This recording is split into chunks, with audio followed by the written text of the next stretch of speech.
Hey guys, welcome back to my channel. My name is Alyssa Ashley and I am here to talk to you guys about owning my salon.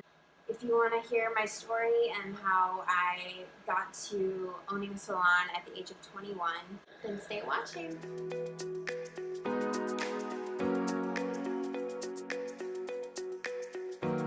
So I just wanted to make this video. It's been on my to-do list for a while now because I know when I was going through the process of possibly buying a salon and owning a salon and owning a business, I kind of wanted to hear feedback from other salon owners, hairstylists, people that were starting a small business or, in my kind of position. And there wasn't really that many videos or much material out there for someone like me to kind of get some info on. So my hope is that this can maybe help some other people that are in the same position as I was. So just a little bit about me. I'm 24 years old now, and I've been doing hair since I got out of high school, so I was 18 when I started doing hair. I own a salon, a small studio salon. It's 2 chairs in Biddeford, Maine. And for me, I never even thought I wanted to own a salon, honestly. Like when we were in hair school and everyone would be like, oh, do you want to be a salon owner someday? And I would always be like, no, I don't want all that responsibility and all that stuff to manage and people to, look over and to make sure everyone's doing what they need to be doing. And I was just like, that is way too much. Like I would never want to deal with that. And then I kind of came across this small space, easy to control and manage. And I was like, you know what? Why not? Why couldn't I just take that on? And it's been the best thing I probably ever could have done for myself. It's really just me, and I have one booth renter, and it's so simple. Like she does her own thing and I do my own thing, and we really enjoy working with each other, but I don't have to manage her. It's really the best of both worlds. Like I'm not working by myself all the time, so that's really nice to have at least someone that, we can talk about hair and hair stuff, and do like education and stuff together, which has been really cool to experience that with other people. Okay, so let's just kind of go through like my timeline of like how I kind of landed here. So like I said, I went to hair school right after high school. Basically, real quick about me going to hair school, everyone's like always like, oh, did you always know you wanted to do hair? And I was like, no, I actually didn't know until I even was like already started hair school and like knew it was something that I wanted to do. But basically I like knew college wasn't really going to be for me. I mean, I thought it might be, so I actually went and tried to get placed into community college classes and did really bad on the class placement test. So then that was my realization of like, okay, maybe this isn't the path that I want to take. So then I kind of realized like, okay, I really like the being creative and like art classes and hands-on stuff. So that kind of led me to think like, okay, maybe hair school would be something that I could try and see if I like, and maybe make a career out of that. So like I said, I kind of started not knowing how it would go. Really scary. Like I didn't know anyone going into it. It was a whole new experience. It was a year program, full time, and it was crazy and just an experience for sure. But it gave me everything I needed to, start my career and take that and like fly with it. And it was the best choice that I think I could have made. So finished hair school, got licensed, had my first job. It was actually a receptionist at a salon. I didn't do hair. That was, I did that for a few months. That didn't, really lead anywhere further than that. So after that, I then actually got a salon job through a friend's mom who runs a salon in a retirement home. So I ended up doing elderly women's hair and nails for a while, and then that was a fun experience for sure, and I'm really grateful for doing that. So I did that for a while, and then I did a corporate salon in the mall in my area, and that was definitely a experience that was not the greatest. It gave me a lot of experience. We had a lot of walk-ins, a lot of fast-paced, like in and out type things.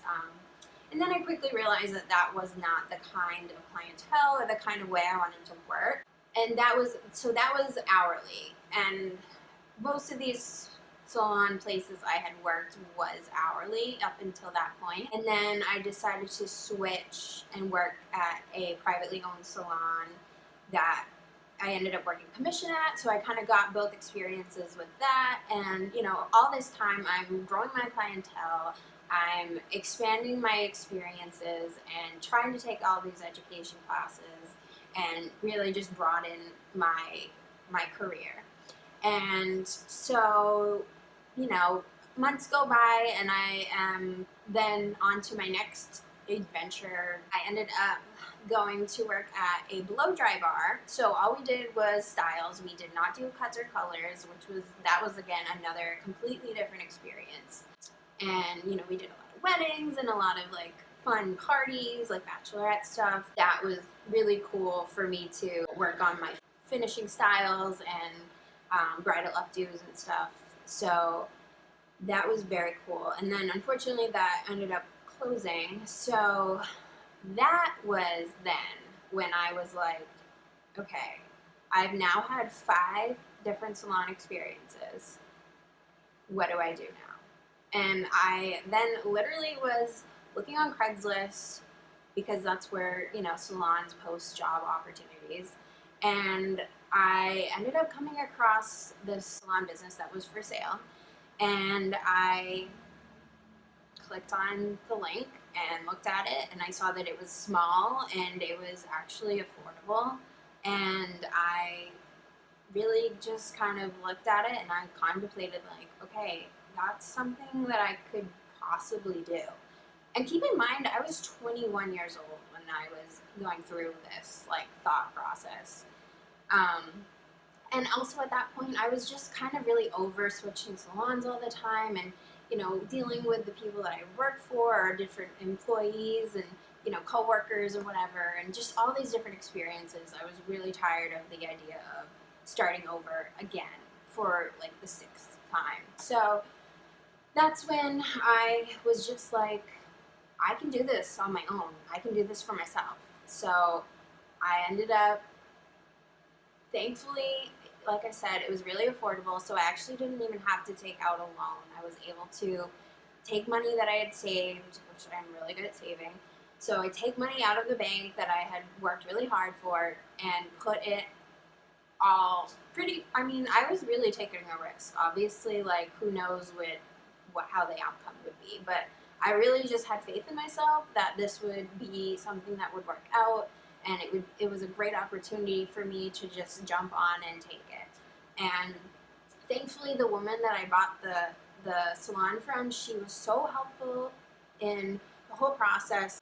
So when I bought the salon, I did buy this as a turnkey business. So basically that means I bought, the business name, technically like the clientele, but there really wasn't much clientele to come with it, and everything inside. So I, at first, didn't choose to repaint the walls. They were kind of more of a peachy orange tone.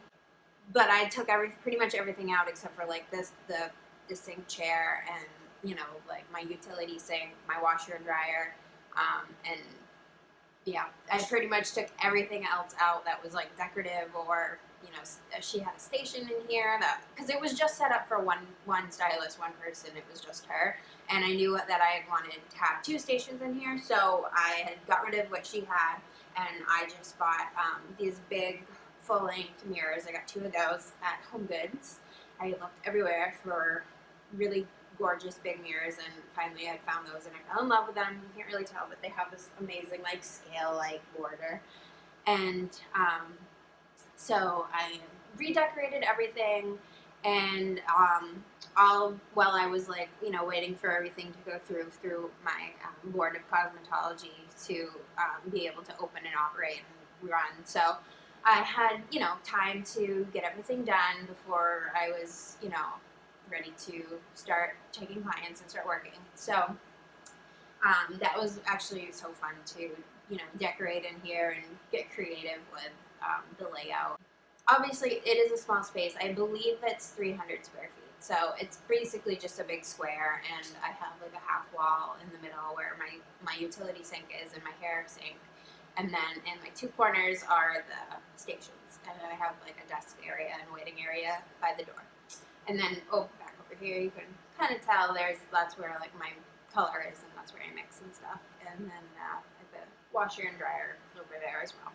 So it works. It's small, but there's really nothing I don't have that I would need in here and in this space. So it works out really well. That was in 2015. So I am almost 3 years into my business, which is like crazy. I feel like I blinked and we're here. And it's been amazing.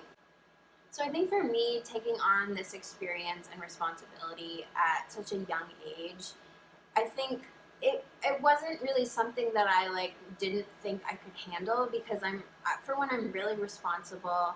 I am really driven.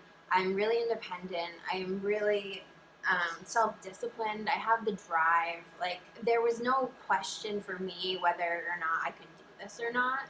So, you know, obviously not everything's easy. Like, I work really hard for everything I do. I basically eat, sleep, and breathe my business. I'm probably way more flexible than I should be when it comes to my clients. I work pretty much all the time. I just do everything that it takes to build my clientele, build my business, build my brand, build myself, and but it's all worth it. And I always tell people, like, I think you're always going to work hardest when you're working for yourself, because I mean, that's the best thing. Like, I'm not trying to make money for somebody else. I'm not trying to, prove myself to somebody else. It's all for me, and I think that's the best thing that anyone can do. So one thing I just want to point out is, like, when you're a salon owner, especially a small salon owner where I don't have employees, I don't have an assistant, I don't have a receptionist. Like, I'm basically taking on all of those jobs. So, I'm not only just doing hair. I am taking the phone calls. I am doing all the cleaning. I am doing all of the booking, all of the social media, all of the marketing, all of the website. I'm very DIY, and I will do everything it takes that is part of, being a successful business owner. It's tiring. It's a lot of work, but it's really rewarding. So I guess a couple more things that I just want to add in is, it's not always amazing. Obviously, starting out, there were a lot of days where I sat here because I knew I needed to just be here at my business, and it looks good to be open and present, and I would sit here all day and maybe not have anyone come in or no appointments. Wintertime was really hard at first. Who wants to come out in a snowstorm or when it's really cold? There were days where I sat at my desk and watched Netflix, but I was here, and I gave it the effort. Thankfully, can happily say that I have not had one day where I've sat here in probably over a year where I had nothing going on.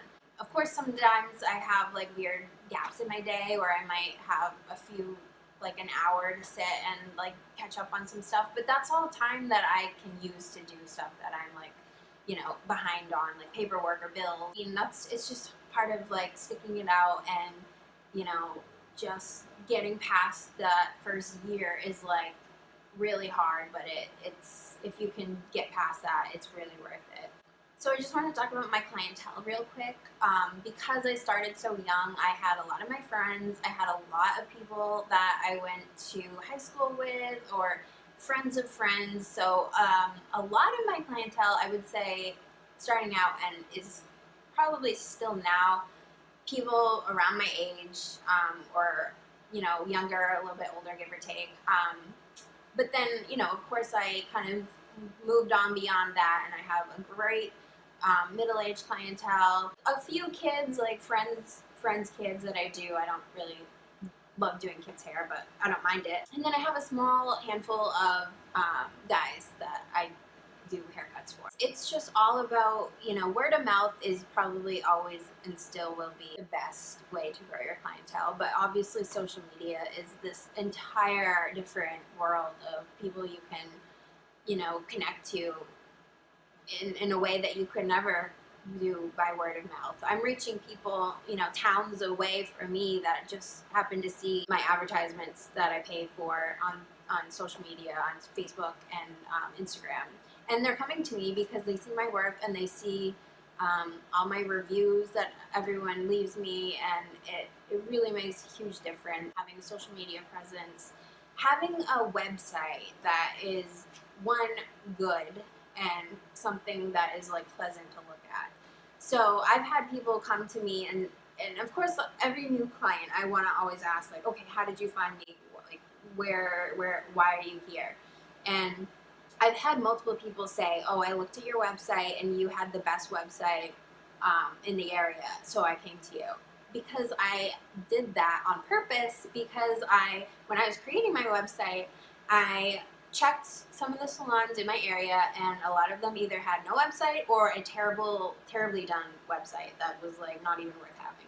So I wanted to make sure that mine was really good and stood out, and it worked. So that is huge to being a new business. I would say for the first like 2 years, I did a lot of the paid advertisements on Facebook and Instagram, which, I mean, and I say that, and I really probably only spent like, I think I would do like $1 a day, and sometimes I would run it for 14 days, so 2 weeks. So I would spend like $14 on one paid ad, and it would reach people that like I said, I could never have reached in any sort of other way. So, when people ask, oh, does that really work? I think it does work. I mean, I don't know if it's reaching as many people as it says it is, but I mean, I have proof that I've literally seen clientele from that. So I think it's worth doing. Thankfully, I've actually been so busy recently, probably in the last like 5 or 6 months, that I haven't had to do any paid advertisement. I mean, that doesn't mean I won't ever again, but recently I haven't. Another thing that I did too when I was starting out, probably for the first like year and a half, maybe 2 years, I would do a monthly special, and I would try and like promote that on social media,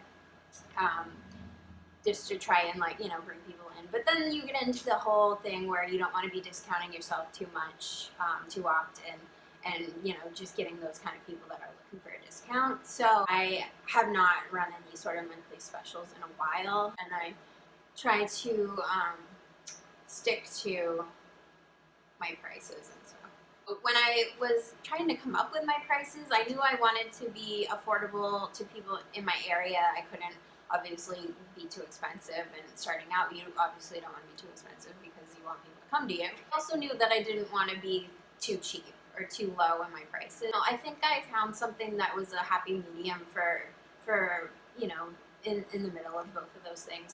At some point, I think I should be raising my prices just a little bit, but I think I'm still kind of happy with where they're at. I think before I go ahead and start raising my prices, then I have to be comfortable charging what I'm worth. And that's the biggest thing. Everyone always says, charge what you're worth, charge what you're worth. And for a long time, I think I struggled with that, but I'm finally to the point where I know what I'm worth. I know what I have put into where I'm at. And I think that people realize that, I'm someone who really invests in myself, in my career. I spend a lot of time and money on education, on shows, classes. I've taken trips to go to these educational events, and it's obviously, it shows, have a lot of background, a lot of education, a lot of experience. I think that's all part of building your resume and building up your career, having all that behind you. And you can never go wrong with investing in yourself like that. It's really worth putting your money into and making it happen, because the more you can do, the more you know, the more you can expand, and the more you can just be able to put that on your resume and show people that, you're someone that cares about what you do and cares about, your clients and giving them the best of the best and having the knowledge behind it. So I think if anything, that's the most important thing. So I think I covered most all of the key points that I wanted to cover in this video. Like I said, when I was looking to start this whole experience of owning a salon and becoming a business owner, I was looking for any sort of tips and advice. So I hope that this can help someone in that kind of process. And if anyone has any questions, I'm more than happy to talk to people or answer anything. I have all my links to my social media below, and I would love to hear any feedback or questions from anybody. So thank you guys for watching. I will see you soon.